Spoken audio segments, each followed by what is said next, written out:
En tout cas, ravi d'être à cette dernière table ronde de ce colloque de 2 jours. Et donc, sur ce thème de l'avenir, je suis Fabrice Rousselot, directeur de la rédaction de The Conversation. Et on est ravis, évidemment, d'être partenaire. Nous avons 4 intervenants, alors je pense tous en visio, donc du coup, aujourd'hui. Je suis en visio, ça y est? Voilà, bonjour. Oui, bonjour. Vous m'entendez? Oui. On vous entend. Voilà, c'est bon. Ce qu'on va faire en attendant la 4e, je vais vous laisser vous présenter, c'est encore plus simple et c'est une façon aussi de créer le dialogue avec la salle. Peut-être Marie-Gaille pour vous présenter tout simplement. Oui, bonjour à toutes et à tous. Alors, je suis très contente au nom de l'INSHS, l'Institut des sciences humaines et sociales du CNRS, de pouvoir partager cette table ronde avec mes collègues où je vous présenterai en tant que directrice adjointe scientifique les initiatives que nous avons prises en partenariat avec d'autres institutions autour de l'idée de crise sanitaire et environnementale. Très bien. Du coup, Bernadette Bensaud de Vincent, peut-être? Bien, moi, je suis aussi très contente de participer à cette dernière table ronde avec vous. Je ne sais pas très bien à quel titre, mais c'est peut-être j'ai publié quelques réactions, comme beaucoup d'intervenants durant la période de confinement et de crise, mais je m'efforcerai plutôt de dégager ce qu'on pourrait faire à l'avenir pour essayer de vivre avec le virus. Voilà. Très bien. Emmanuel Hirsch. Bonjour. Bonjour. Donc, je suis professeur d'éthique médicale à Paris-Saclay et je dirige l'espace de réflexion éthique de la région Île-de-France. Mon propos, c'est de dire ce que l'on fait depuis janvier-février avec l'équipe, ce qu'on développe également d'un point de vue recherche, et puis d'évoquer aussi, c'est un point important, le fait que le Covid-19 ne nous a pas vraiment surpris, puisqu'on avait travaillé beaucoup sur le H1N1. On a travaillé également, ça a l'air d'avoir un rapport indirect, mais je pense que c'était important, la canicule. On a été amené aussi à aborder les questions éthiques autour d'Ebola. Donc, il y a toute une culture qu'on a développée à travers les années. Et ce dont je parlerai aussi, c'est comment nous sommes mobilisés avec des professionnels de terrain, c'est-à-dire au plus près de la réalité, et que finalement, on a retrouvé dans le contexte un peu fébrile et difficile qu'on va revivre maintenant dans les jours, les semaines qui viennent, on a retrouvé une intelligence du réel et une capacité de mobilisation de notre démocratie totalement inattendue. Et donc aujourd'hui, je n'interviendrai pas d'un point de vue politique, mais avec une certaine inquiétude sur comment on mobilise la société, alors qu'on a, et puis Marie et d'autres ici présents le savent très très bien depuis les années SIDA, essayé de mobiliser l'éthique à travers notamment la démocratie en santé. C'est un échec profond qu'on déplore aujourd'hui parce qu'on est moins prêt qu'on aurait pu l'être à faire face à quelque chose sur un long cours. Voilà, donc on n'abordera peut-être pas toutes ces questions, mais c'est un peu ce dont je veux témoigner. Nous allons donc évoquer tous ces aspects. Et puis j'espère que Pascal Bullion va nous rejoindre, directeur de recherche CNRS, et qui doit intervenir également en visio. Et dès qu'il sera là, on le signalera. Peut-être du coup commencer par vous, Marie, un petit peu sur justement ces perspectives. Je me permettrai de temps en temps, si ça ne vous dérange pas, de vous poser des questions, de vous interrompre en néophyte pour animer aussi un peu la discussion. Et voilà, donc c'est à vous, Marie, un peu sur les perspectives et justement les initiatives que vous avez évoquées tout à l'heure. Bon, oui, c'est ce que je vous avais envoyé tout à l'heure. Écoutez, donc pour pas peut-être perdre plus de temps, je voudrais donc vous présenter aujourd'hui une action qui est toujours en cours et comme nous le disions en aparté avec Emmanuel Hirsch, qui est loin d'être finie, que nous avons voulu baptiser en concertation avec nos collègues de l'INSERM au CNRS une coordination sur les crises sanitaires et environnementale. Cette coordination de recherche dont Rémi Slama, qui est épidémiologiste à l'INSERM, s'occupe pour cette institution et que je suis pour le CNRS, a été initiée en mars 2020 avec l'idée de créer un espace d'information partagée, d'échange et donc de coordination de la recherche sur le volet sciences humaines et sociales et santé publique, donc qui embarquerait le CNRS et l'INSERM, mais pas seulement, puisque nous sommes coordonnés, nous le faisons encore, avec la conférence des présidents d'université, l'Institut national des études démographiques, l'INRAE, l'Institut national donc, de recherche pour l'agriculture, l'alimentation et l'environnement, l'IRD, le HESP.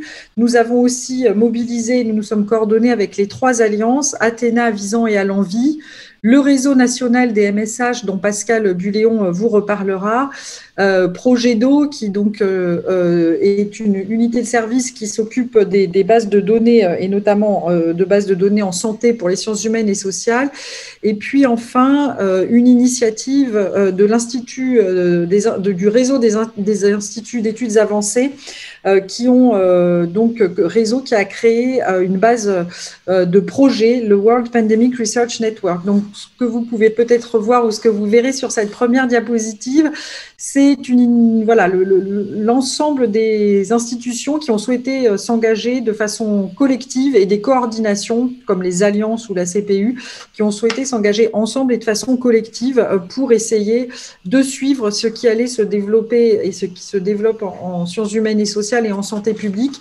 de façon aussi coordonnée que possible. Alors à ce jour, nous venons de mettre en ligne un site que vous pourrez peut-être voir, en tout cas je partagerai le document avec vous, qui est donc l'espace en fait accueillant l'ensemble des actualités, des ressources que nous avons essayé au fil des mois de constituer autour de cette idée des crises sanitaires et environnementales, donc effectivement qui porte premièrement aujourd'hui sur la pandémie de Covid-19, mais dont nous pensons qu'elle nous permettra dans le moyen et le long terme de développer une recherche de plus ample et sans doute malheureusement en prise avec d'autres épidémies et d'autres objets de crise sanitaire et environnementale. Alors dans cette coordination, qu'est-ce qu'on a essayé de faire ? Dans un premier temps, on a simplement essayé de suivre le rythme et suivre le mouvement parce que l'ensemble des chercheuses et enseignants-chercheurs se sont formidablement mobilisés pour eux-mêmes développer des projets, qu'ils soient financés ou pas, et des enquêtes, notamment sur le confinement, donc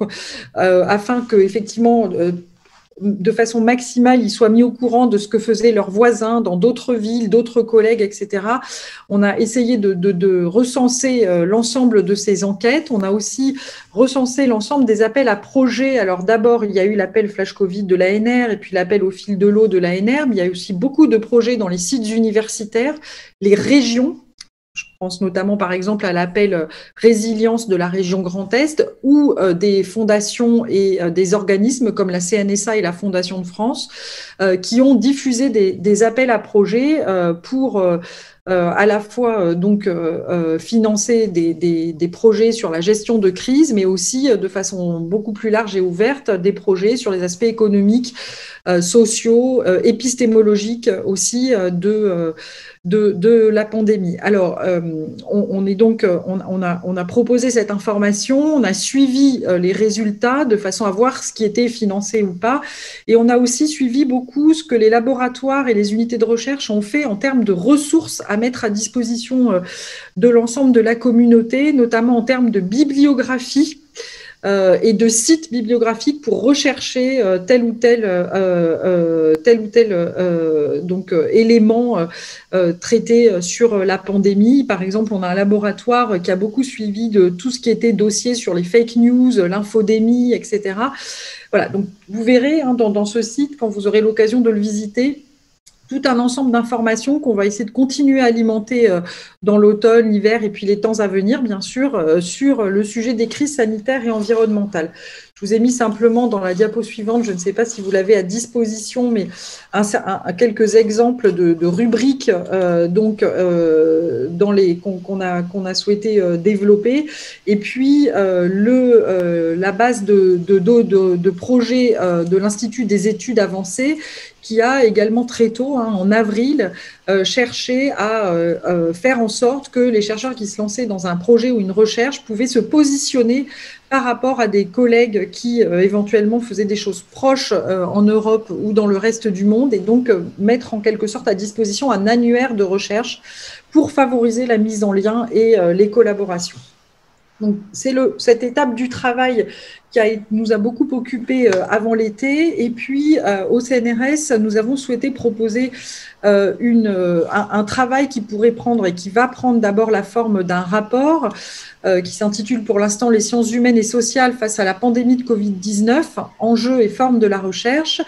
Et ce rapport, en fait, avait et a pour ambition, il est toujours en cours de finalisation, on devrait pouvoir le diffuser courant novembre, de proposer une analyse qui mobilise les travaux des sciences humaines et sociales dans une perspective vraiment pluridisciplinaire et qui a aussi pour ambition de déployer leur complémentarité et de créer une analyse commune afin de faire émerger, sans prétention bien sûr d'exhaustivité, surtout que les choses évoluent constamment, mais néanmoins de faire émerger donc une analyse qui pourrait positionner un propos, un questionnement en sciences humaines et sociales sur la pandémie et sa gestion. Alors pour réaliser ce qui va prendre d'abord donc la forme d'un rapport, on a mobilisé donc un collectif d'auteurs, pour l'instant au nombre d'une 60aine, issus de différentes disciplines des sciences humaines et sociales. On a fait une première rédaction qui est en cours de relecture et on espère le diffuser publiquement donc courant novembre, avec aussi la perspective d'en extraire peut-être une publication resserrée en langue anglaise et pourquoi pas un ouvrage plus détaillé.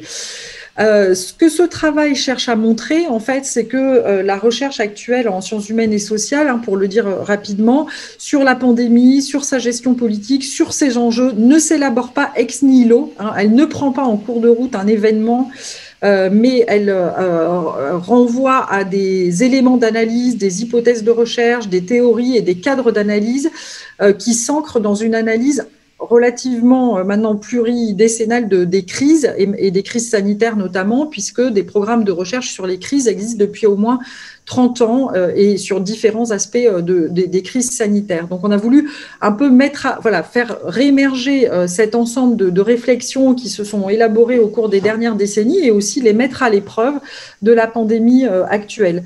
Un point aussi clé de ce travail a été d'explorer la dimension mondiale de la pandémie, alors à la fois sur un plan de comparaison d'une situation nationale à une autre, mais aussi cette dimension mondiale en tant que telle et ses effets sur la manière dont on appréhende la pandémie et dont elle est gérée.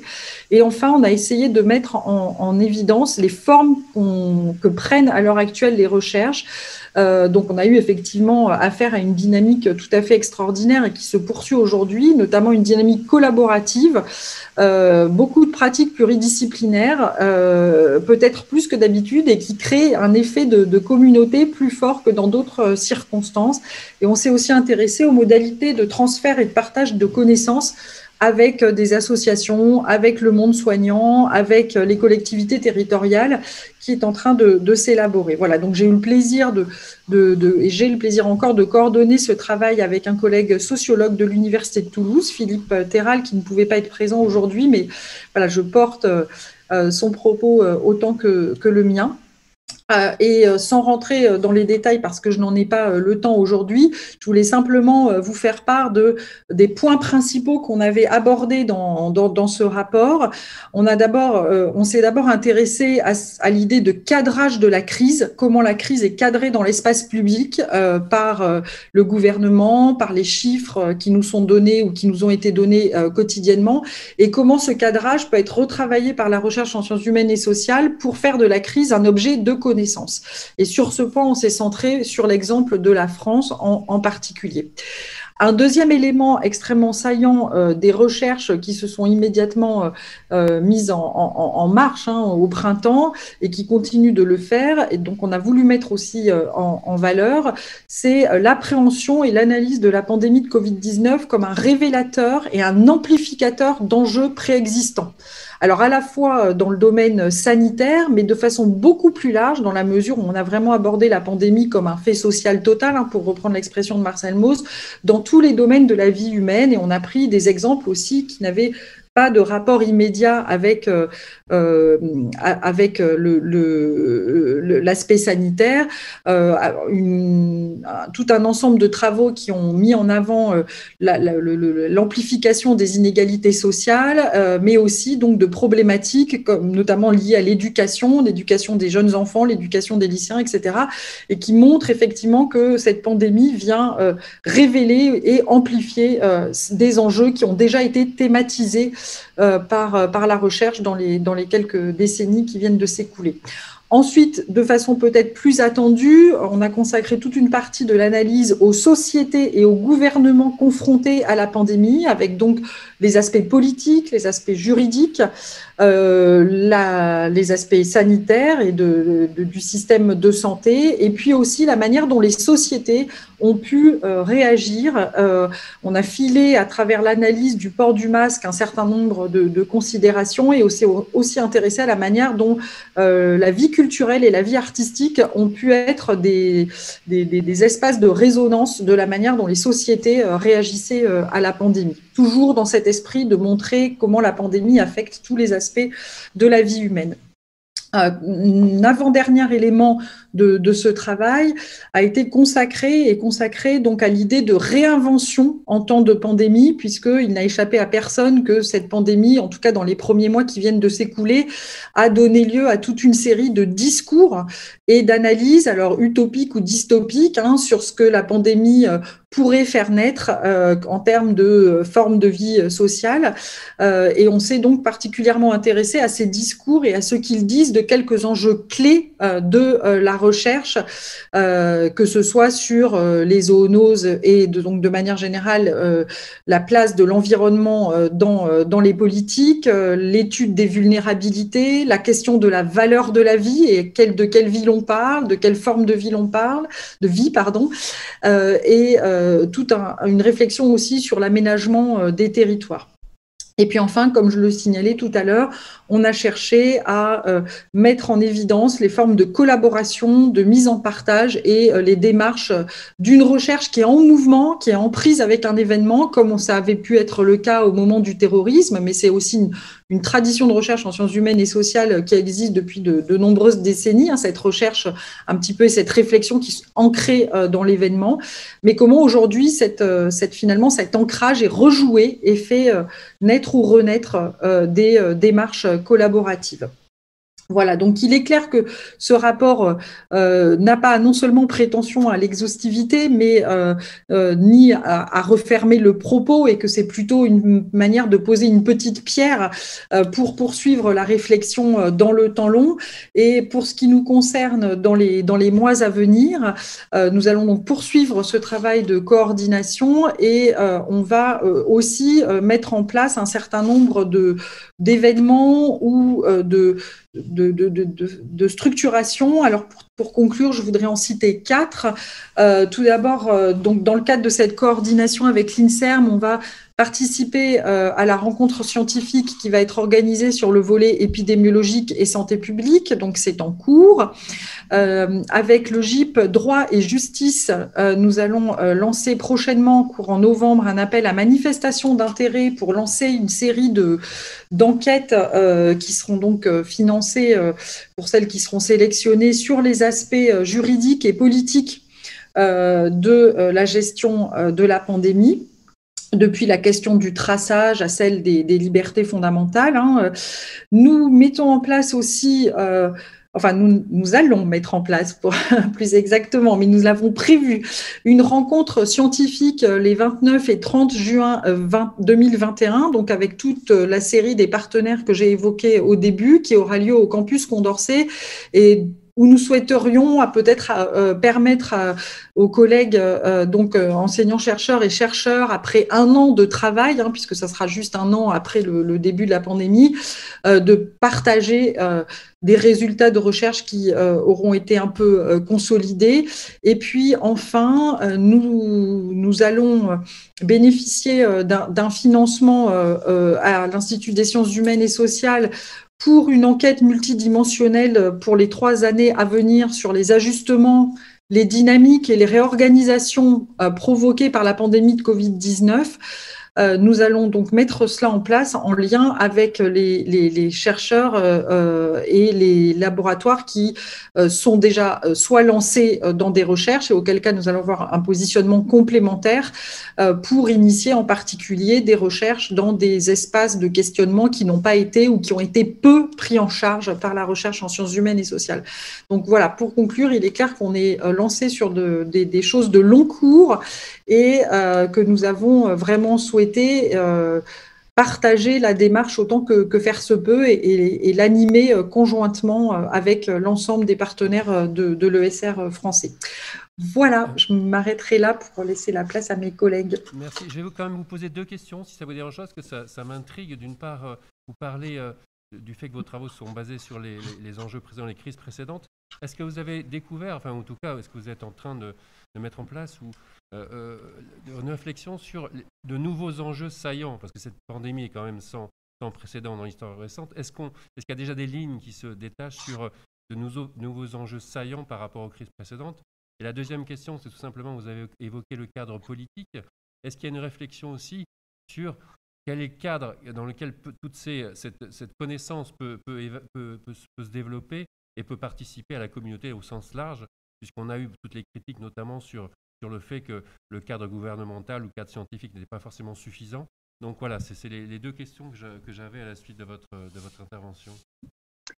Oui, alors pour répondre à votre première question, encore une fois, de façon très provisoire, hein, vraiment par, je dirais, nous avons quelques éléments effectivement saillants qui ressortent et peut-être qui sont liés dans la présentation très rapide que je vous ai faite de ce texte collectif qu'on est en train de finaliser, qui figure beaucoup dans la section « Se réinventer en temps de pandémie » parce qu'on a vraiment essayé d'analyser les discours sur l'avant et l'après comme des creusets de questionnement. Et parmi donc les pistes saillantes qui apparaissent, on a tout un volet de travaux santé et environnement, alors à mener en interdisciplinarité, c'est-à-dire là, cette fois-ci, au-delà de la collaboration pluridisciplinaire en sciences humaines et sociales, il va de soi que ce sont des choses qui sont à développer avec nos collègues qui sont en sciences de l'écologie et de l'environnement et en épidémiologie et santé publique, et ça donne vraiment tout son sens à cette coordination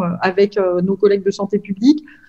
Un deuxième questionnement qui a trait à l'aménagement de l'espace, à entendre de façon vraiment multidimensionnelle, je dirais à la fois l'aménagement des territoires, les choix de vie individuels en termes d'habitation, mais aussi le réaménagement des espaces de travail et les circulations. Donc il y a clairement tout un ensemble de problématiques sur cette question.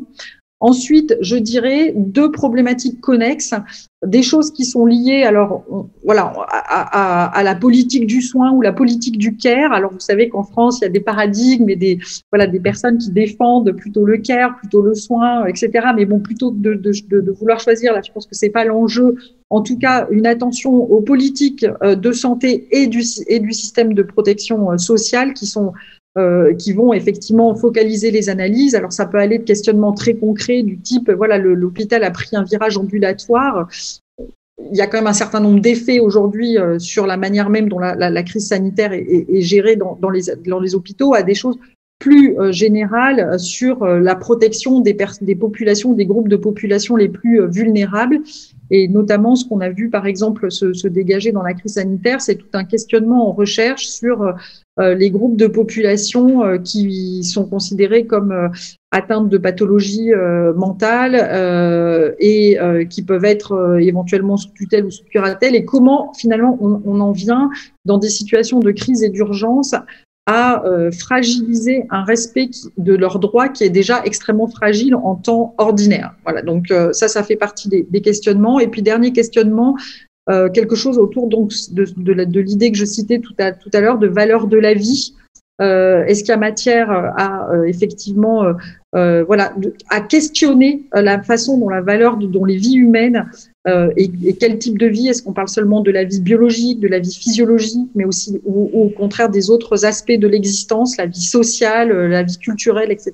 Quel type de vie on prend en compte dans la gestion de la crise et comment les différents états font de la vie humaine un critère dans leur décision politique ou pas. On a bien vu que de Boris Johnson à Bolsonaro ou à Trump, il y a eu des déclarations extrêmement différenciées sur ce sujet. Donc voilà pour quelques éléments saillants, sans négliger du tout, encore une fois, la question des inégalités d'ordre multiple qui ont vraiment, si elles étaient absentes, en tout cas, ce que je ne crois pas, mais en tout cas qui ont ressurgi et qui ont fait l'objet d'une analyse assez soutenue dans les travaux en cours. Par rapport à la deuxième question que vous posez, j'ai des éléments peut-être plus flous, enfin moins précis de réponse, mais ce que je voudrais souligner peut-être ici d'abord, c'est que les problématiques qu'on a en France ne sont pas nécessairement celles qu'on voit à l'œuvre de façon dominante dans d'autres pays. Donc tous les questionnements qu'on a sur la place de la science dans la société, de la manière dont les chiffres ont été utilisés, que ce soit la statistique publique, les chiffres de la démographie, les chiffres épidémiologiques, bon, c'est quelque chose qui est très prégnant en France et qui va effectivement faire l'objet, je pense, de travaux importants, y compris d'ailleurs sur un versant purement épistémologique. Moi, voilà, les collègues de l'INED, l'Institut des études démographiques, ont déjà mis en ligne non seulement un certain nombre de données démographiques, mais aussi une analyse de la manière dont on compte le nombre des morts, dont on compte le nombre des malades. Et je pense qu'il y a tout aussi un travail à faire du côté effectivement de pourquoi telle science et pourquoi on a recours à telle science et de quelle manière effectivement le politique utilise telle ou telle science et de quelle manière la société l'appréhende. Donc là, il y a tout un pan de travail qui va être développé, mais voilà, je ne dirais pas c'est pas du tout un questionnement franco-français, on le retrouve dans beaucoup de sociétés, mais dans d'autres sociétés, le questionnement politique, il a plutôt porté sur l'articulation des pouvoirs nationaux versus des pouvoirs régionaux, voire urbains. Par exemple, sur le continent américain, tant dans l'Amérique du Nord qu'en Amérique latine, ce questionnement n'est pas inexistant, mais la réflexion, les tensions, les conflits et les discussions portent plutôt sur quelle place on donne au pouvoir du maire versus le pouvoir du président de la République, quel pouvoir on donne à la région versus l'État fédéral. Donc voilà, il ne faut pas avoir, je pense, un prisme d'analyse trop franco-français sur ces enjeux politiques et de droit et d'état de droit, parce que voilà, on va avoir des situations extrêmement distinctes d'un État ou d'un continent à un autre. Merci en tous les cas de la belle intervention de Marie qui a dit beaucoup des choses importantes qui sont ce à quoi nous sommes confrontés, dans quoi nous investissons. Est-ce que vous voulez lancer le diaporama, si vous voulez bien, puisque vous l'avez à disposition? Donc, mon intervention, elle sera quand même dans un quart d'heure, mais voilà les différents points que je voulais aborder. Non pas uniquement d'une manière prospective, mais déjà d'une manière un peu rétrospective, puisqu'il se fait que depuis le début de la crise, nous sommes engagés dans la mesure où, depuis des années, nous travaillons la préparation aux risques sanitaires, aux situations extrêmes. C'est beaucoup investi avec les équipes notamment de réanimation sur les questions de terrorisme. C'est beaucoup investi avec les soignants dans tout ce qu'avaient été les préparations, notamment du H1N1, une pandémie qui n'était pas arrivée. Puis, ce qui est dans notre culture tout à fait important, c'est que l'espace éthique de la région Île-de-France, à l'époque, c'était l'espace éthique de la PHP, a été créé en 1995 dans la dynamique des années SIDA. Et donc, pour certains d'entre nous, on était très investis dans les questions éthiques, les questions politiques, notamment l'émergence de la parole de la personne malade, ce qui évidemment est très différent de ce qui s'est passé au niveau du Covid-19, même si, regardez au niveau des experts, que ce soit Jean-François Delfraissy ou Françoise Barré-Sinoussi, on a quand même recouru à l'expertise du sida, même d'une manière indirecte. Très rapidement, donc, quelques points, une approche éthique dans les principes, en quelque sorte, qui nous ont animés au tout début, plutôt la dimension politique, notamment préserver la cohésion sociale. Et pour nous, la réflexion sur les valeurs était quelque chose d'important, de valeurs partagées, notamment avec la communauté des professionnels, pas uniquement du soin, du sanitaire, mais aussi du médico-social, puisque l'objet de l'espace éthique de la région Île-de-France, c'est d'intervenir dans le contexte du soin ou du médico-social. Donc, on a fait tout un travail qui avait été anticipé à travers tout un ensemble de manifestations qu'on avait organisées dans les mois qui précèdent les réalités concrètes du Covid. Et vous voyez, on a été très inspiré par les réflexions du Comité consultatif national d'éthique. C'était l'espace éthique d'Île-de-France qui l'avait saisi en 2009. Une situation aussi exceptionnelle pourrait conduire à remettre en question la hiérarchie des valeurs qui font les recommandations relatives à l'éthique. Et pour nous, effectivement, et ça a été aussi évoqué par Marie, il y a quelque chose de paradigmatique à aborder les questions extrêmes. Ça nous renvoie effectivement au quotidien du soi, mais également à des situations qu'il faut envisager. Alors évidemment, quand vous avez comme référence la réanimation qui est souvent confrontée à des choix difficiles, c'est un point, mais quand ça diffuse au niveau de l'ensemble des pratiques soignantes ou médico-sociales, lorsque par exemple on doit sélectionner entre qui on va soigner et qui on refuse de soigner, soit 700 000 personnes n'ont pas bénéficié de leur traitement indispensable pendant la période de confinement. D'ailleurs, on considère aujourd'hui que ce sont aussi des décrocheuses et des décrocheurs, et on travaille sur cette question. C'est un point tout à fait important quand vous regardez les dernières études de l'Institut Gustave Roussy qui font apparaître de 2 à 4% des personnes atteintes de cancer seront été exposées à une surmortalité du fait de le non-accès aux soins pendant la période du Covid-19, en tous les cas la période le plus intense. Et ce qui se présente aujourd'hui, malheureusement, risque de ne pas être totalement différent quand on voit comment les choses se mettent en œuvre. Juste encore, je termine quelques petites diapos liminaires, un peu le champ de nos références. Le contexte, quel qu'il soit, ne peut modifier les principes éthiques. Et donc, la notion hiérarchisée provisoirement, mais de manière argumentée en toute transparence. Notre effort particulier a été de travailler, je vous en dirai un mot, avec les équipes sur comment on hiérarchise, comment on fait apparaître un certain nombre de critères dans un contexte où, d'une certaine manière, il y a concertation et il y a collégialité dans la décision, comment on argumente, qu'est-ce que c'est la notion de transparence. Et puis ces éléments, c'est évoqué tout à l'heure, pour être aussi transposés au niveau de la décision politique. C'est vrai qu'on a privilégié la valeur vie dans un contexte qui est un contexte d'urgence. C'est une signification pour des soignants qui sont précisément au service de la vie, de défendre un certain nombre de ces valeurs dans leur quotidien. Mais tout ce qui est autour de l'argumentation, de la loyauté, de la transparence, toutes ces questions, on les a beaucoup abordées d'un point de vue éthique. Et vous voyez, l'exigence fondamentale du respect de la dignité, je passe assez rapidement là-dessus. Et le dernier point dans mes propos liminaires, en situation de restriction des ressources, sélectionner les personnes à protéger en priorité en fonction de leur valeur économique. Vous voyez, toutes ces questions qui sont des questions fondamentales pour nous sont des questions de société que malheureusement on n'a pas pu aborder dans le cadre d'une concertation nationale qu'on a demandé avant même qu'il y ait la situation de pandémie, qu'on a demandé à la sortie du confinement et finalement qu'on n'a pas eu. De telle sorte qu'on se retrouve totalement démunis par rapport à ce qui va se passer dans les semaines qui viennent. Si vous voulez passer à la diapo suivante. Ah non, c'est moi qui parle. Donc, une approche de terrain, je vais vous donner juste quelques slides de référence sur ce qu'a fait l'espace éthique de la région Île-de-France. Donc, depuis la loi de bioéthique de 2004, chaque région a son espace éthique. C'est à la fois un lieu de réflexion, un lieu universitaire. Et donc, on a développé différentes approches de terrain. Je vais dire juste un mot par rapport à ces approches de terrain. Voilà, notre approche, ça a été face à l'imprévisible, prévoir, s'adapter, inventer. Je ne vais pas détailler parce qu'on n'a pas le temps. Mais dans les approches de terrain, donc, on a mis en place un observatoire, donc avec à la fois un travail très très concret de discussion régulière quotidienne avec un certain nombre d'acteurs qui étaient donc confrontés à la nécessité de décider, de prioriser, quelquefois de renoncer. Donc, on a fait un travail à travers cet observatoire qui continue aujourd'hui.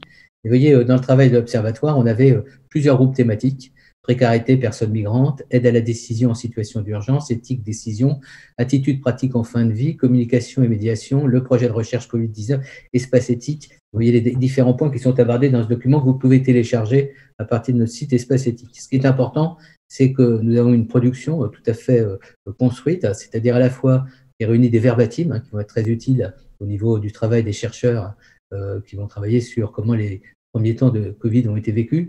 Également, on a travaillé sur des résolutions, voire sur des guides de bonne conduite. Notamment, vous le verrez, tout est à disposition sur le site de l'espace éthique. Et tout le travail a été fait dans le cadre d'une concertation, à la fois avec les acteurs du terrain, mais avec une ouverture des éclairages sciences humaines et sociales, notamment sociologie, anthropologie. Il y a par exemple les questions de fin de vie, les anthropologues ont été énormément sollicités. Vous avez également les économistes. Bref, on a été attentif à créer les conditions véritablement d'une concertation la plus ouverte possible.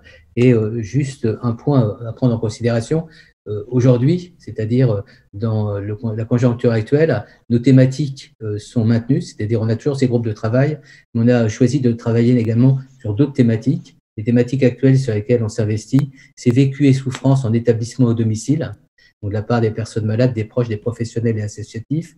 Également décider pour et avec dans un contexte de vulnérabilité. L'autre thématique, c'est démocratie, concertation, arbitrage en santé. une autre, et ça va voir également, ça a été évoqué tout à l'heure, donc on corrobore nos positions avec Marie, droit, justification et continuité des traitements. L'avant-dernière, c'est information, communication et transmission des savoirs, toute la question de l'expertise, toute la question de la prise en compte des savoirs profanes. Donc, il y a tout un ensemble d'éléments qui sont des éléments importants pour nous en termes à la fois d'observation et de recherche. Et la dernière thématique, c'est vaccins, recherche, développement et accès. C'est vrai qu'on a la chance maintenant, avec Léo Coutelec et d'autres membres de l'équipe, de pouvoir développer un travail tout à fait important en matière d'épistémologie. Donc, c'est pour nous un grand avantage. Alors, je vais juste avancer très, très rapidement sur mon diaporama. Donc, Emmanuel, on a je me permets simplement, je crois que Pierre a une petite question pour faire un... Ah bon, à la fin, c'est pour la fin. Donc, ok. Alors, donc il y a le travail, j'allais dire empirique, il y a le travail de terrain, on le poursuit, donc avec des rendez-vous réguliers. Depuis la sortie du confinement, on va beaucoup sur le terrain, vous voyez, de manière régulière, on y va à peu près 2-3 fois par semaine avec des dialogues extrêmement forts qui nous permettent également d'avoir fait du retour d'expérience. Je vais passer assez rapidement là-dessus. Vous verrez une des publications importantes qu'on vient de sortir, qui est accessible sur le site de l'Espace Éthique. On pourrait éventuellement vous envoyer la version papier. On n'est pas, si vous voulez, dans une recherche qui est fondamentale dans un premier temps. D'abord, on cherche à animer le débat, à restituer des éléments qui sont encore provisoires, qui n'ont pas la robustesse des éléments qu'on tirera d'une recherche, et je vais en parler dans un instant. Et là, c'est un gros document, vous voyez, avec énormément de contributions qui est diffusé aujourd'hui, j'allais dire en réel, et qui va, à mon avis, permettre à des professionnels de mieux saisir, dans le cadre de ce travail de restitution, ce à quoi ils ont été confrontés, ce à quoi ils vont être confrontés avec une intelligence du réel qui apparaît à travers cette publication. Voilà, on a également, je passe assez rapidement dans les démarches de l'espace éthique aujourd'hui, donc vous voyez, on prolonge des groupes de travail, qui sont des groupes à la fois d'expertise du terrain, mais également qui aboutissent sur des projets de recherche, mais également on a l'animation à travers de nombreux webinaires, on en organise 3 en parallèle, et le prochain webinaire qu'on organise avec le Conseil régional d'Île-de-France sur vraiment expérience de la pandémie, se concerter, prévoir, s'adapter, avec vraiment cette notion de retour d'expérience à travers des acteurs et avec une représentation très pluridisciplinaire. Vous allez décider en contexte d'incertitude, expérience, expertise et initiative de terrain. Toutes ces initiatives, comme les webinaires, procèdent d'un travail de concertation et on a décidé ce dialogue, mais également cette ouverture sur un certain nombre de situations. Passons rapidement, un partage des observations immédiates avec la société. Donc, il y a ce travail de l'espace éthique, mais par rapport à d'autres qui font de la recherche au long cours et en profondeur d'une manière fondamentale, nous, on prend le risque de production un petit peu transitoire, intermédiaire, même si elles sont considérées comme un peu fragiles. Alors, donc, il y a des publications. Merci à The Conversation d'exister. On a fait, l'équipe, à peu près 38 publications, si on veut, dans des revues grand public. Je ne vous parle pas des publications plus scientifiques. Donc, The Conversation, évidemment, est pour nous une référence importante au niveau de notre implication dans la réflexion de la communauté universitaire, mais également au grand public. Vous voyez, je vous ai cité juste les 2 derniers articles que j'ai faits vendredi dernier dans Le Monde, sur les essais vaccinaux. On pourrait s'interroger sur l'absence des cas dans ce qui en a été dit de la réflexion éthique intégrée à tout ce qui a été la réflexion sur le recrutement, par exemple, des volontaires. Le dernier, c'était hier, vous voyez, dans le journal du dimanche, notre démocratie surmontera-t-elle ces nouveaux défis? Donc, à la fois, c'est basé sur l'expertise qu'on acquiert à travers des expériences de terrain, à travers tous les échanges qu'on peut mener. Et puis, ce n'est pas des articles uniquement scientifiques, c'est des articles surtout publics, c'est-à-dire pour participer de la concertation et de la mobilisation démocratique autour de la pandémie. On a également un site qu'on a créé, vous verrez, le site de réflexion éthique sur la pandémie. Ça, c'est un site très grand public, alors que le site de l'espace éthique, vous verrez, a des documents importants par rapport au Covid-19, dans la mesure où on a pu reprendre tout ce qu'on avait fait depuis des années, notamment dans les travaux préparatoires sur le H1N1. Une démarche générale de recherche, et vous allez voir, je vais aller assez vite. Donc, l'espace éthique avait créé une revue scientifique au moment du H1N1. Et ce qui est assez surprenant, c'est que beaucoup des articles de cette revue, je vous ai montré 2 couvertures, sont d'une pertinence totale par rapport à ce qui s'est non préparé et ce qu'on a vécu depuis le début du Covid-19. On a également, vous verrez, participé à de nombreuses commissions de travail, notamment au niveau européen. On avait sorti en 2009 un ouvrage Pandémie grippale lors de mobilisation. Vous seriez surpris parce que c'est une approche en sciences humaines et sociales, donc on aborde à peu près toutes les questions. Et ce qui nous a beaucoup attristé, c'est que la plupart des questions qu'on avait évoquées qui était le produit aussi de colloques qu'on avait organisés. La plupart de ces questions, on les a trouvées comme inédites face au Covid-19, alors qu'elles n'étaient pas inédites et qu'il y avait toute une réflexion, il y avait tout un ensemble de recherches qui auraient pu notamment servir le décideur politique. Vous voyez, la dernière version, là, c'était 2009. On a sorti cette semaine, la semaine dernière, Pandémie 2020. Il y a 131 collaborateurs. C'est un ouvrage de 828 pages. Et c'est les sciences humaines et sociales que j'ai sollicité à travers ces 131 collaborations. On aurait pu en avoir 300 collaborations. Et on a commencé à l'écrire fin de la période de confinement. Et je trouvais que c'était intéressant d'avoir à chaud un certain nombre à la fois de réactions, d'analyses. Je trouvais que c'est un ouvrage également qui a une dimension scientifique. J'avais pratiquement terminé pour vous dire, alors là, c'est un point plus concret par rapport au colloque d'aujourd'hui, une démarche de recherche plus spécifique. Donc, vous voyez, c'était assez intéressant à travers notamment le dernier avis, le premier avis du Covid-19 du CCNE. Le CCNE rappelle aussi que même en situation d'urgence, les pratiques de la recherche impliquant l'être humain doivent respecter le cadre éthique et déontologique. Et c'est vrai que ça a été pour moi un axe très, très important au niveau de la réflexion et puis des interventions et des initiatives. C'est vrai qu'on a beaucoup travaillé ces questions éthiques et déontologie, notamment dans le cadre aussi de nos missions, dans le cadre de Politis, qui est le Conseil pour l'éthique de la recherche et l'intégrité de Paris-Saclay. Et on a été très surpris que les instances qui auraient pu intervenir dans le domaine de la régulation, notamment de tous les conflits publics autour de l'expertise et des initiatives en termes thérapeutiques, on a été surpris que certaines grandes instances n'ont pas souhaité intervenir dans un débat qui justifiait quand même de rappeler quelques repères. Vous voyez, ce qui a été dit dans le contexte d'une flambée, etc., il peut être approprié sur le plan éthique de proposer à chaque patient individuellement des interventions expérimentales en urgence, en dehors du cadre d'essais cliniques. Tout ce qui est l'approche compassionnelle spécifique, pour nous, était important. Donc, on a travaillé également avec les acteurs de terrain pour les aider dans leur processus décisionnel. Vous voyez un point important qui a à voir avec Politis. Rappelons que l'intégrité scientifique recouvre l'ensemble des règles et valeurs. Je vous passe assez rapidement parce que vous êtes tous concernés par ces affaires. Et donc là, on a beaucoup travaillé ces questions et ça développe, vous voyez, le conseil rappelle, je vous passe assez rapidement là-dessus. Et donc, 2 points, c'est quasiment ma conclusion. Par rapport à la recherche, donc on a le travail direct qu'on fait avec les équipes qui nous consultent dans le cadre de leur réflexion, dans le cadre également de leur stratégie en termes de rédaction d'un certain nombre de protocoles pour savoir où situer et comment identifier un certain nombre d'enjeux éthiques. Mais on a donc, sous la direction d'Elo Koutelek, dans le cadre de notre nouvelle équipe au CESP, qui est une équipe d'éthique INSERM, donc on a répondu à un appel d'offres qui a été évoqué tout à l'heure, et donc on est lancé sur un projet très intéressant qui nous a permis d'ailleurs d'engager 2 chercheurs qui vont travailler avec nous pour identifier un certain nombre de thématiques. On va voir quelques résultats intermédiaires assez rapidement. On va organiser plusieurs workshops dans ce cadre précis.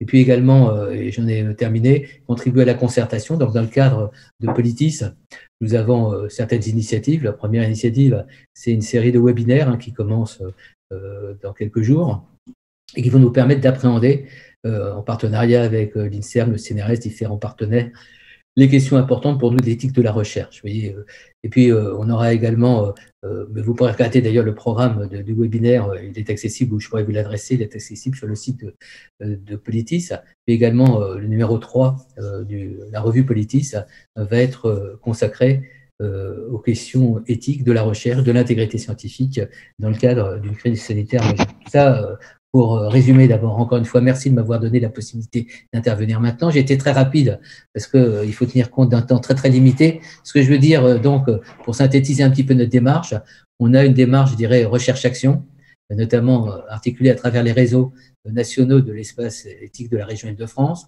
On a une démarche plus recherche dans le cadre de l'équipe que dirige Léo Koutelek, dans notre équipe de recherche.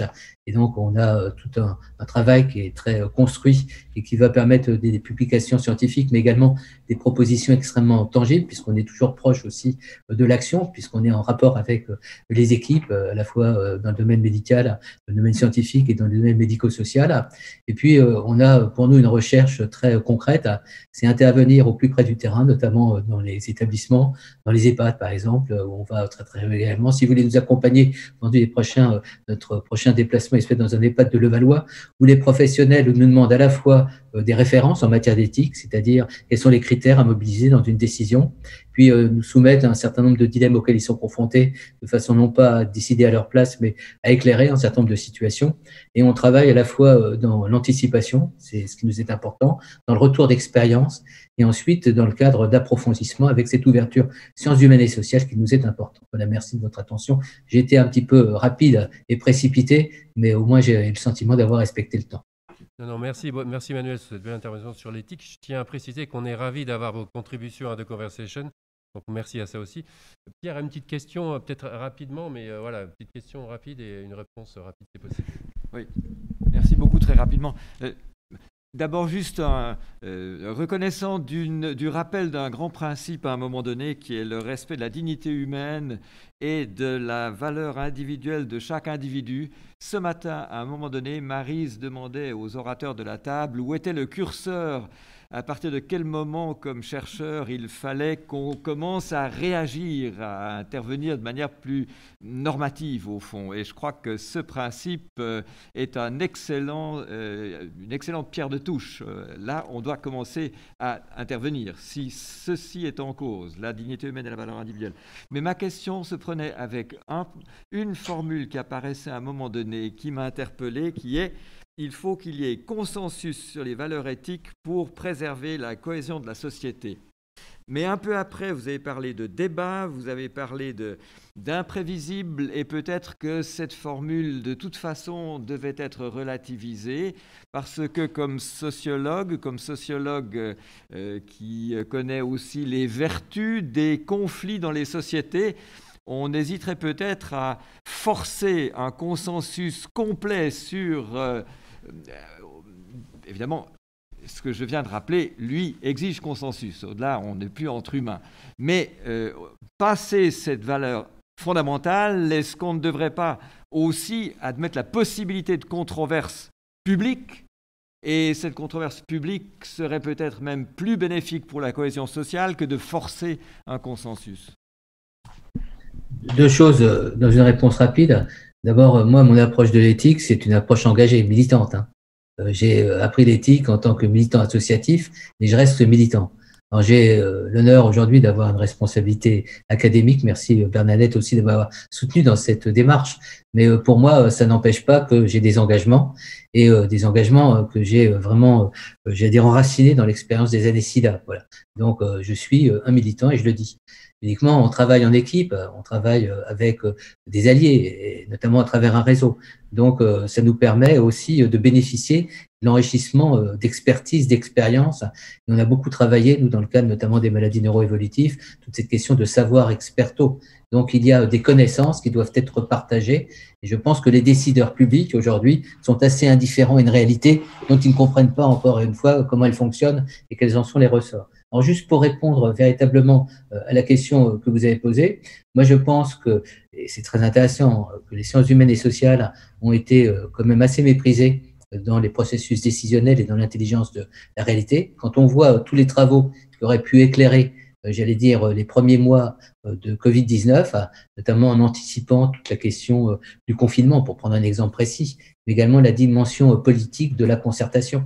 C'est-à-dire, autant je reconnais aux décideurs publics, à nos élus, une capacité d'assumer une responsabilité, de décider, avoir une légitimité, autant je pense que dans un contexte de crise, il faut que les gens aient confiance et le sentiment que la décision qui est prise, elle est juste, elle est pertinente et elle est expliquée. Et vous voyez, ce qui manque aujourd'hui, et c'est là où les sciences humaines et sociales, pour moi, sont importantes, parce que je dis beaucoup, regardez la revue Esprit de ce mois-ci, vient de sortir sur la question de la responsabilité par rapport à la démocratie. Donc, on a besoin d'une intelligence que les sciences humaines peuvent produire. La vraie question, quelquefois, à laquelle on est quelquefois confronté, c'est le temps de la recherche par rapport au temps d'une pandémie. Et je dirais qu'il faut qu'il y ait deux niveaux. Il faut qu'il y ait des gens qui prennent un peu le risque d'intervention un peu provisoire. Je prends l'exemple, et je termine sur ce point, Marie Gaille a beaucoup travaillé sur la valeur de la vie. C'est-à-dire, quand on regarde les ouvrages qu'elle a consacrés à ces questions, c'est pour moi des ouvrages qui en disent beaucoup. Quand André Comte-Sponville se permet avec indécence, alors qu'on est en pleine crise, de dire finalement que c'est un tort d'avoir privilégié les plus vulnérables au détriment de notre économie et d'une certaine manière de notre jeune génération, imaginez dans quelles difficultés on se retrouve aujourd'hui s'il faut choisir nouveau, alors qu'on a 6 250 000 personnes qui ont plus de 75 ans. Est-ce qu'on va prendre des décisions au nom d'un moraliste qui a complètement déstabilisé ce qui était pour moi un engagement démocratique extrêmement fort, quelles qu'en soient les conséquences pour l'économie, parce qu'il faut aussi survivre moralement à une crise sanitaire. Et si cette crise, si cette pandémie menace tout ce que sont nos valeurs démocratiques, comme c'est apparemment le cas dans certains pays, on le voit, les États-Unis, pour prendre un exemple précis. Donc, si c'est le cas aussi en France, il y a de quoi s'interroger sur la place de l'éthique dans ce contexte précis. C'est pour ça que, et je termine sur ce point, je ne l'ai pas dit, j'aurais pu de les développer, mais pour moi, j'ai une approche militante et même une approche quelquefois risquée, puisqu'on peut se dire au nom de quelle légitimité il intervient avec autant de véhémence dans des débats de cette nature. Et j'en profite pour dire qu'on a quand même plusieurs niveaux d'intervention. On a l'intervention dans le cadre universitaire, et nos universités, et la démonstration en est aussi le colloque que vous organisez aujourd'hui, nous donne un espace qui est un espace propice à des approfondissements et à des interrelations, y compris au niveau d'une communauté scientifique qui est très, très variée dans ses champs d'intérêt d'investissement. Mais je pense qu'on a également à prendre en compte notre devoir d'intervention dans l'espace public. On a The Conversation, et encore merci à The Conversation de faire ce travail de fond qui nous permet d'avoir une information de qualité à travers des collègues qui ont l'exigence de la rigueur dans leurs propos et leur développement. On a aussi aller vers le public. Voilà. Donc je termine pour dire que je ne suis pas représentatif de ce que sont les sciences humaines et sociales dans ce domaine, mais je crois que je suis assez attentif à ce que des professionnels, des membres de la cité attendent de nous, c'est-à-dire une capacité de s'engager, de prendre des risques, et aussi d'aller plus loin en disant il y a aussi une exigence de la pensée, il y a une exigence de la publication et d'avoir des résultats fiables, crédibles, robustes pour apporter de la vérité dans un domaine aussi incertain. Merci encore Emmanuel. Cette seule question de l'éthique, on pourrait en discuter pendant des heures. Du coup, on va passer, on n'a pas vraiment le temps, donc on va reprendre les interventions. Pascal, vous étiez prévu avant Emmanuel, mais voilà. Je vais vous laisser vous présenter parce que vous n'avez pas eu le temps de vous présenter comme vos camarades. Oui, avec plaisir. Pascal Buléon, directeur de recherche au CNRS, et j'interviens là au titre du réseau national des maisons des sciences de l'homme. Je dirige l'une d'entre elles, l'une des 22 maisons, celle de Caen, et j'appartiens au directoire de ce réseau national. Donc c'est de là, en quelque sorte, que je vais tenir mon petit propos, que je ferai court, parce que déjà, énormément de choses ont été dites, que vous êtes dans un emploi du temps compliqué, donc je vais ramasser ce propos et réagir à des questions ou à des interventions, si vous voulez. J'ai eu le plaisir de pouvoir écouter les synthèses de l'après-midi à distance, et puis des morceaux du colloque. Je n'ai pas pu assister à la totalité. Et évidemment, la matière est très riche. C'est pas pour nous surprendre, la discussion dans la synthèse le montre. Je voudrais juste en souligner un ou deux aspects.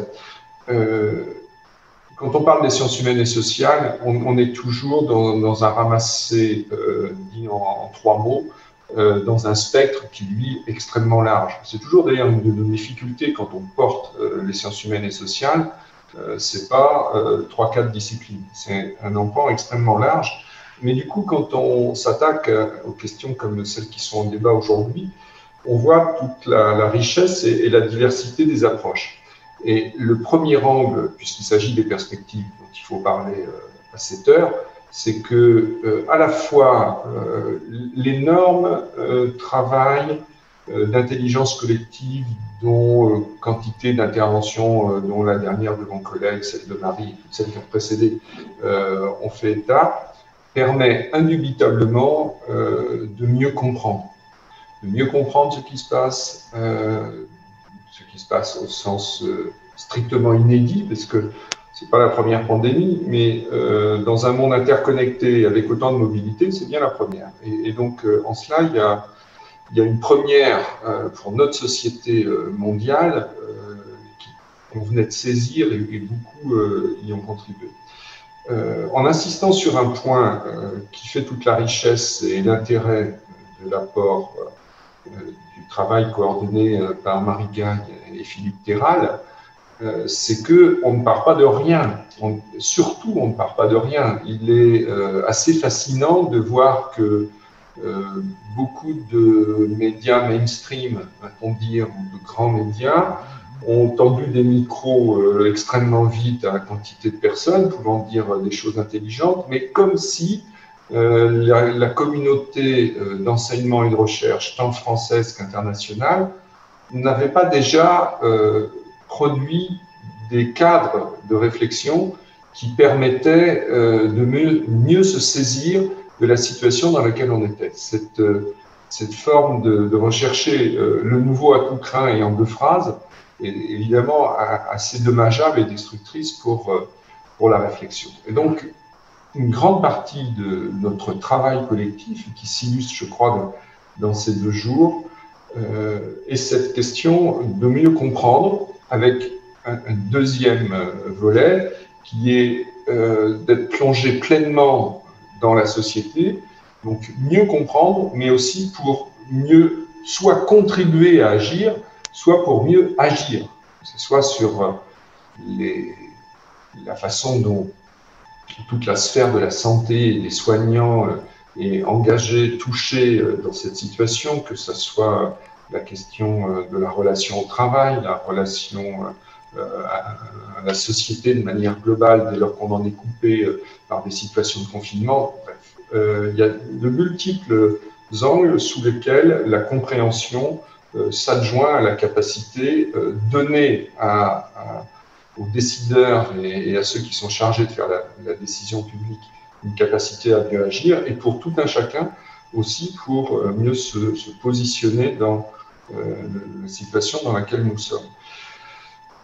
Et donc, il n'est pas surprenant que ces 2 éléments, mieux comprendre et aussi pour mieux agir, ne jouent pas seulement sur la pandémie stricto sensu. Il est évidemment important, et beaucoup de travaux dans les sciences sociales toutes récentes, là, des dernières semaines, derniers mois, ont montré que la contribution de celle-ci aux sciences du soin, de la santé, aux sciences médicales, était convergente, qu'il y avait une nécessité de travailler commun, ce qu'on savait parfaitement déjà, mais c'est une illustration et une attente supplémentaire. De même que quelqu'un l'a relevé tout à l'heure, c'est aussi à la fois un appel et une attente de contribution supplémentaire sur la question environnementale reposée par le contexte de cette pandémie, et notamment la question des zoonoses et du rapport de l'humanité à son environnement, et enfin, bien évidemment, sur les questions d'évolution économique et sociale, dont on a vu les trajectoires extrêmement différentes de par le monde, selon les situations des sociétés. Donc, à ce moment de la situation dans laquelle nous sommes, plus que jamais, le besoin et l'utilité d'une réflexion et de travaux pour produire de la connaissance établie, telle que le disait Étienne Klein tout à l'heure dans son propos, pour assurer un certain nombre de repères et ensuite pour s'avancer sur des terrains moins balisés, mais pour remettre du rationnel dans un certain nombre de choses, est extrêmement important. Alors, dans tout cela, je voudrais vous faire retour et partager ce qui a à la fois déjà été fait et ce qui constitue une perspective pour les maisons des sciences de l'homme et leur réseau, dont l'initiative heureuse de la MSH Saclay aujourd'hui et hier est un des exemples. Lorsque la pandémie s'est déclenchée, dans une de ces maisons qui est un milieu de brassage de disciplines, de recherche d'innovation thématique, de contribution à des approches qui dépassent non seulement des cadres disciplinaires mais sectoriels, et donc qui sont propices à une émulation intellectuelle. Et là, c'est à Grenoble que la chose est née. Il y a eu un appel qui a été lancé par un collègue, puis repris par sa maison, pour demander à tous ceux qui voulaient de contribuer à des réflexions différentes sur la pandémie. Le 4 d'avril est l'aspect extrêmement sensible, évidemment, pour tout le monde de cette situation, a fait une grande part de succès, puisqu'il y a eu 600 réponses à cet appel. Je décris ça pour montrer comment cette pelote se construit dans la construction au jour le jour. Et puis, dans un temps assez proche, à Saclay même, pour ceux qui y sont, ou comme nous qui y sont branchés aujourd'hui, il y a eu très vite dans la MSH l'idée dont ils n'ont pas lâché le fil avec beaucoup de constance. Je salue cette constance chez eux à l'occasion de ce propos. L'idée qu'il fallait nécessairement pouvoir recenser, tenir compte des débats qui avaient lieu en sciences humaines et sociales sur cette question. Et donc, ils ont non seulement ouvert un site, mais proposé de mettre ce site à la disposition d'une communauté plus large, ce qui est l'esprit même des maisons. Et c'est comme ça que le réseau national des MSH s'est emparé de ce sujet et s'est dit il faut que nous arrivions à faire lever une mayonnaise. Et au moment même, Marie qui est là en est en charge, le CNRS et l'INSERM envisageaient une action coordonnée, non seulement sur la pandémie, mais instruit par des expériences antérieures de lancement à partir d'actualités de grands axes de recherche, sur un temps plus long, sur la question des crises sanitaires environnementales, comme l'a développé Marie un instant. Quatrième temps, enfin, le réseau français des instituts d'études avancées, utilisant ses connexions internationales, prend une initiative très intéressante qu'a mentionné également Marie tout à l'heure, ce World Pandemic Research Network, l'idée non seulement de recenser, mais au travers du recensement, de pouvoir faire remarquer tel et tel projet et de pouvoir faire se contacter, ce qui a été le cas, des personnes d'Inde et d'autres du Canada qui ne se connaissent pas forcément parce que la problématique qu'ils posent n'est pas justement dans un champ disciplinaire toujours balisé antérieurement, mais venant de plusieurs disciplines. Et donc, cette initiative est née dans une idée de science collaborative, c'est-à-dire qu'on est exactement à l'opposé de l'idée des classements de Shanghai. C'est l'idée de la construction par les communautés et de faire en sorte que des communautés scientifiques, comme dans des conférences de consensus, les communautés scientifiques construisent de leur rapport commun.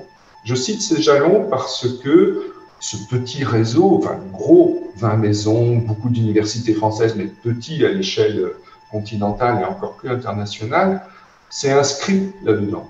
Et petit à petit, nous nous efforçons, c'est un chemin difficile parce que la situation, les conditions de travail sont celles que vous connaissez tous en ce moment. Nous constituons, qui à Strasbourg, qui à Toulouse, qui à Tours et progressivement dans toutes les maisons, des grappes de projets dont le but du jeu est, comme notre collègue juste précédemment sur l'espace éthique a développé une problématique, et en incite non seulement de tirer le fil d'une thématique, celle par exemple sur les pratiques et les soignants ou les modifications du mode de travail à Strasbourg, ce sont deux de ces axes-là, mais de mettre en contact et en réseau dans différentes maisons des sciences de l'homme, par grappes thématiques, ces ensembles-là. Donc, sans en citer d'autres, c'est cette contribution et cette façon de travailler, cet esprit des maisons à la fois non cloisonnées, spontanément ouverts et étant propice à une approche pluri- et multidisciplinaire que le réseau aujourd'hui s'efforce de mettre en œuvre et exactement comme nos collègues de Saclay le font avec vous aujourd'hui, et il nous donne le plaisir d'entendre cette réflexion à voix haute, collective, plusieurs voix, ces entrechoquements que vous avez entendus et qui sont extrêmement productifs. Donc c'est cette veine que nous allons nous efforcer dans les perspectives de poursuivre dans le réseau des MSH, s'inscrivant dans cette dynamique plus large française que dans le cadre des alliances du CNRS et de l'INSERM est engagée maintenant pour de nombreux mois et au-delà de la pandémie sur des questions qui sont ouvertes là et beaucoup plus larges sur cette crise sanitaire et environnementale. Merci Pascal. Du coup, comme on parle d'avenir, juste une question. Je vous entends très mal. Vous m'entendez mieux? Oui. Voilà. Je disais, comme on parle d'avenir, juste une question très simple. Ah non, si vous pouviez vous centrer dans le micro, s'il vous plaît, parce qu'on vous perd. Je suis dessus, mais Là, vous m'entendez ou pas? Oui, très bien. Voilà. Je disais, comme on parle d'avenir et que vous évoquiez cette mayonnaise qui a bien pris et ces réflexions qui sont en cours, comment on fait en sorte que justement ces réflexions des DMSH, elles interviennent dans la cité, elles aient un impact au niveau de la société? Quelle est l'étape suivante? Alors, il y a une démarche qui est une constante en fait pour les maisons des sciences de l'homme, c'est qu'elles s'efforcent tout le temps sur ce sujet, j'allais dire encore plus que sur d'autres, mais elles s'efforcent tout le temps et elles le pratiquent d'être ouvertes à la cité. Il est extrêmement fréquent que dans un site universitaire ou un autre, que ce soit Nantes, Toulouse, Marseille, Strasbourg, peu importe, je ne vais pas les citer toutes, mais toutes le font, qu'il y ait non seulement de la diffusion et de la divulgation de résultats de travaux à un très large public qui dépasse le public académique habituel, qui s'ouvre sur la cité sous des formes différentes, journées, etc., mais également des opérations avec des dispositifs comme Culture Science ou les dispositifs qui portent les journées Année pour la science et sciences ouvertes, ou même la construction de plus en plus de dispositifs de sciences participatives engageant des citoyens, des entreprises à la construction d'objets scientifiques. C'est particulièrement le cas sur la question des transitions énergétiques. Donc, sur cette question de la pandémie, ces maisons, dans les axes de travaux qui sont développés, sont spontanément portés à les mettre rapidement dans la cité, les mettre rapidement à la vue et à la discussion dans les sites où ils sont. C'est effectivement une de leurs caractéristiques. Merci. On aurait d'autres nombreuses questions, mais on est toujours en retard. Donc, merci à Bernadette de votre patience. Voilà, vous êtes la dernière intervenante sur ce sujet de perspective. Je vous laisse la parole. Bien, je vous remercie. J'espère que vous m'entendez. Merci de m'avoir invité à cette table ronde. Je crains, hélas, figurant en dernier, de refermer un petit peu le large horizon de recherche qui a été déployé par les 3 interventions précédentes, car je n'ai pas la chance d'appartenir à l'un de ces grands réseaux de recherche institutionnels qui va pouvoir vraiment couvrir largement le champ.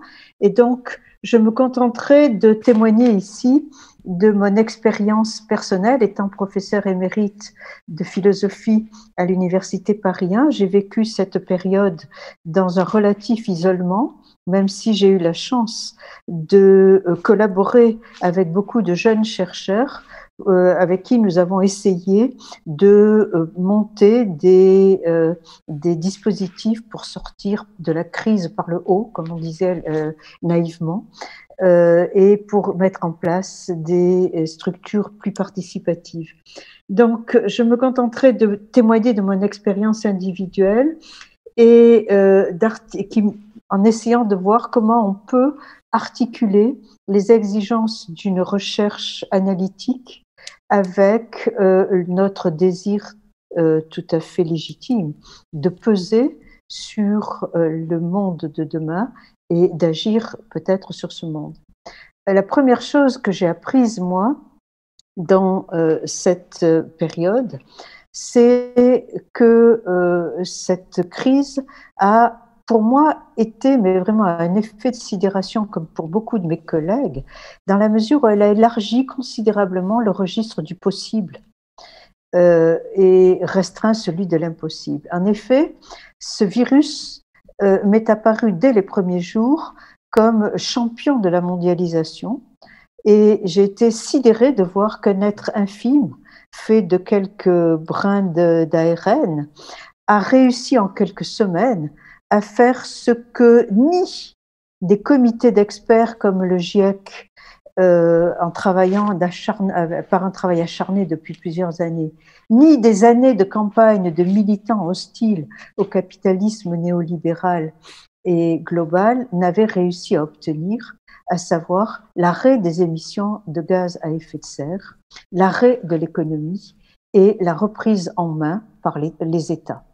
Ça m'a paru, j'ai été absolument sidérée C'est donc possible. On disait que c'était impossible, mais voilà que c'est possible. Et donc, il m'a semblé que cette crise appelle à une recomposition fondamentale des rapports entre la science, le pouvoir, les pouvoirs, parce qu'il n'y a pas que les pouvoirs politiques, mais il y a aussi les pouvoirs économiques, et les citoyens ou l'opinion.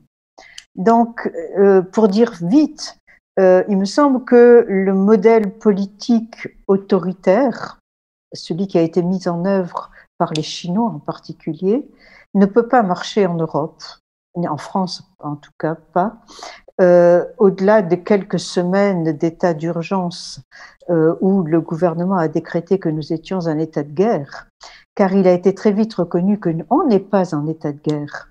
On est en réalité dans un état qui est un état durable et un état qui est un état où il va falloir apprendre à vivre avec les virus, non seulement avec celui-ci, mais avec les virus à venir. C'est-à-dire que on est dans un état de pandémie durable et reproductible, et donc il va falloir faire preuve de diplomatie. Comment vivre avec les virus? Comment régler nos rapports avec le monde de ces êtres infimes et en même temps le rapport avec le monde des animaux, puisque ça passe beaucoup par les animaux.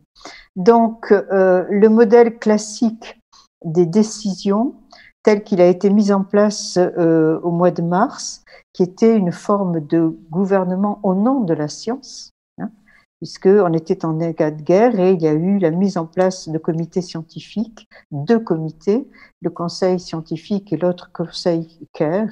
Ce modèle classique peut-il encore fonctionner longtemps? Eh bien, je pense qu'il est limité. Gouverner au nom de la science, selon le modèle classique de evidence-based policy, ça me paraît difficile pour 2 raisons majeures. La première, c'est que, on l'a remarqué tout à l'heure, la science est en perte d'autorité et de crédit dans la société actuelle. La science en général, la parole scientifique, pour diverses raisons, de suspicion de conflits d'intérêts dus au fonctionnement actuel de la recherche qui associe étroitement recherche publique et entreprise privée. Mais surtout, je crois que la raison majeure, c'est que ce virus nous place en régime d'incertitude. On connaît bien la structure de ce virus et elle a été vraiment très très vite déployée et publiée en quelques mois après le début de la crise. En revanche, on connaît mal son écologie et son comportement reste une énigme. Il y a une constellation de points aveugles. Comment il se transmet, à quelle vitesse, est-ce qu'on acquiert une immunité et quelle est la durée de cette immunité, quelles sont les voies de transmission, les jeunes, les pas jeunes, etc. Tout cela reste point aveugle. Et pour moi, c'est capital et c'est ça qui va changer la donne, car il nous faut prendre des décisions en méconnaissance de cause, comme disait Lévy-Leblanc à d'autres occasions. Donc, dans ces conditions, le modèle de la référence à la parole des experts est assez difficile et il est à ce point difficile que durant la crise, le conseil scientifique lui-même a dit qu'il fallait faire appel à la science participative. Il fallait faire appel à la participation des citoyens. D'où le recours au modèle de la science participative, qui a déjà été éprouvé en d'autres occasions, avec soit l'appel à des associations, soit des forums hybrides pour compléter les savoirs académiques par des savoirs de terrain, et en tout cas nécessaire pour délibérer avec les acteurs de terrain. Et de mon point de vue, c'est un passage obligé, car, et ça a été dit hier dans une des sessions, on a besoin de l'adhésion de l'opinion publique pour répondre à la crise. On a besoin de l'adhésion de l'opinion publique pour respecter les distances sociales, respecter les masques et respecter les consignes. si on ne se met pas en position d'avoir l'adhésion de l'opinion publique, eh bien, on ne peut pas répondre à la crise dans nos sociétés en tout cas. Donc, que faire pour contribuer modestement à préparer l'avenir? Eh bien, moi, j'insisterai sur un point, un seul, que j'éprouve vraiment depuis plusieurs mois, c'est qu'il est urgent et important d'identifier, et ce colloque l'a fait, je crois, d'identifier les contradictions, les sources de tensions et de conflits de valeurs. Loin d'atténuer ou d'ignorer ces conflits qui sont source de controverses, il me semble qu'il est très important de les assumer pour pouvoir les gérer. Il s'agit donc d'expliciter les dilemmes pour décider des priorités sur un mode délibératif. Beaucoup de ces tensions et de ces conflits ont été pointés pendant ces 2 jours, j'en fais la liste. Tensions entre les métiers exposés et les secteurs abrités, ces fameux métiers indispensables mais peu qualifiés et peu valorisés, et les métiers de col blanc, plus valorisés, mieux payés, mais non indispensables. Donc il s'agit vraiment d'insister et de déployer ces tensions, au loin de les camoufler. Il faut les analyser finement pour faire évoluer la hiérarchie des valeurs sociales, et c'est une question qui est à la fois éthique et politique. Conflit bien connu qui a été pointé à bien des fois entre la santé publique et la reprise économique. Ça, c'est quelque chose qu'il faut aussi encore développer, analyser. Conflit entre la santé au sens étroit de la non-maladie et la santé au sens large que lui donne l'OMS de bien-être qui inclut les pratiques du sport, de la lecture et de la culture. On l'a pointé dans une des sessions de ce matin. Contradiction qui a été pointée à maintes reprises entre le temps long de la recherche et le temps court des médias et de la politique, des régimes politiques. Et là, il y a vraiment une insistance des académies, de toutes les académies, pour pointer qu'il n'est pas question de remettre en cause les procédures lentes pour établir la vérité et les certitudes en sciences. Et il n'y aura pas de court-circuit dans l'élaboration, la mise au point des traitements et des vaccins, car sinon, on s'expose à encore jeter plus de doutes sur la parole scientifique. Et il est très important de garder la confiance dans le fonctionnement des communautés scientifiques. Conflit, et celui-ci n'a pas été pointé, je voudrais terminer là-dessus, parce qu'il me paraît important. Je vois un conflit entre les conditions d'avancement des connaissances sur l'écologie des virus, en particulier des SARS virus, et des exigences politiques. Pourquoi ? Celui-ci, je m'attarderai un petit peu parce que c'est le seul qui n'a pas été vraiment pointé. Les conditions d'avancement des connaissances sur l'écologie de ces virus, pour lever les énigmes sur son comportement, eh bien, il faut transformer le monde en laboratoire. Je m'explique. Chacun de nous, infecté ou non, hospitalisé ou non, vivant ou mort à la suite de ce virus, confiné ou non, est porteur de données nécessaires pour comprendre les paramètres de circulation et de dangerosité de ce virus. Je veux dire que pour en savoir plus et avancer les connaissances sur les comportements des virus qui sont susceptibles de nous élire comme des auberges pour se propager, eh bien, pour faire avancer les connaissances et donc avoir les moyens de répondre et de mettre au point des traitements et des mesures de prévention, eh bien, chacun de nous est volens, un objet de savoir. Et un objet de savoir qui va permettre d'établir des connaissances et de tirer des leçons de cette crise. Nous sommes tous des cobayes et nous vivons tous dans un monde laboratoire. Ce traitement des sujets humains comme objet de savoir est certes familier aux sciences humaines, mais il pose des questions éthiques et politiques qui déborde la question stricte qu'on a soulevée ce matin, celle du traçage des données personnelles. Il y a bien d'autres questions qui est la circulation des données.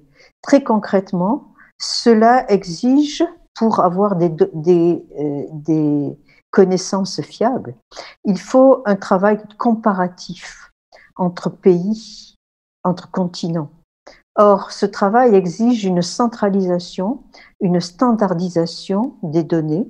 On le voit en particulier sur les taux de mortalité, il faut qu'ils soient établis selon les mêmes critères, les taux de morbidité pareil, or il y a des discrépances et des divergences entre divers pays.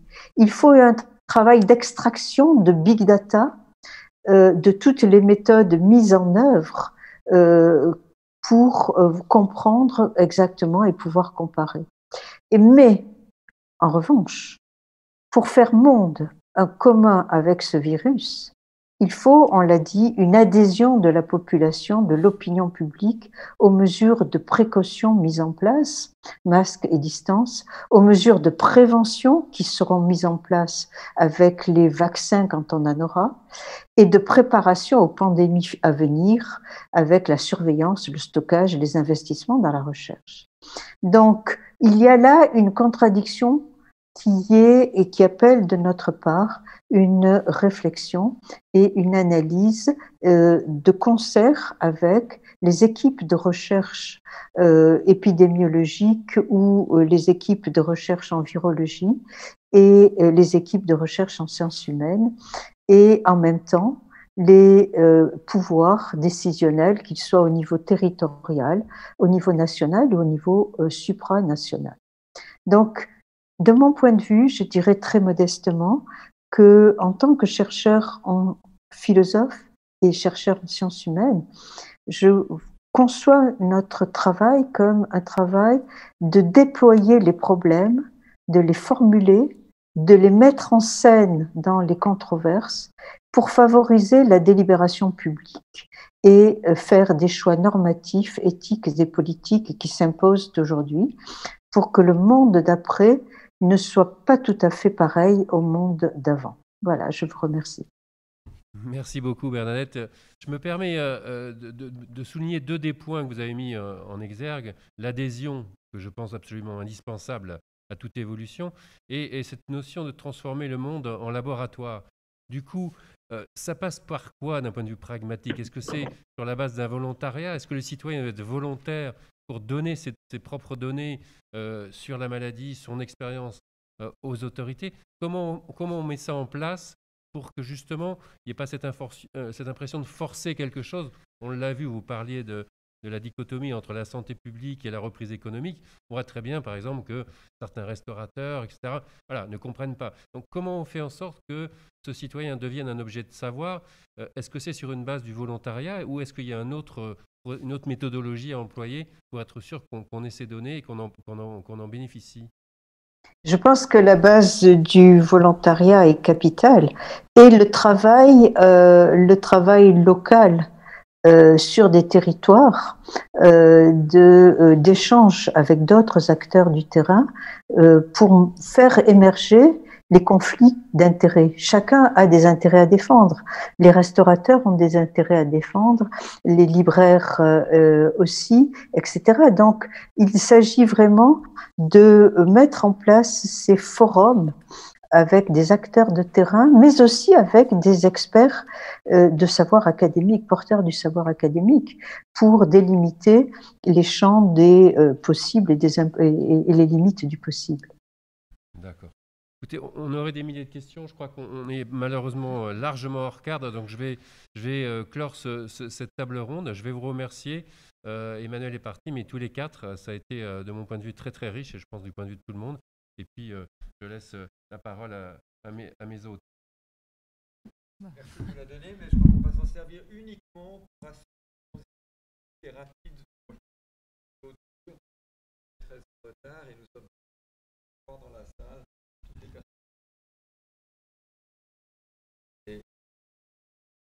personnes. Nous passons donc à la session de clôture et merci beaucoup pour ces interventions. Merci, et merci au à revoir. Fabrice pour la modération. Au revoir. Merci à tous. Au revoir, merci. Merci. Merci beaucoup, au revoir. Au revoir. C'est bien.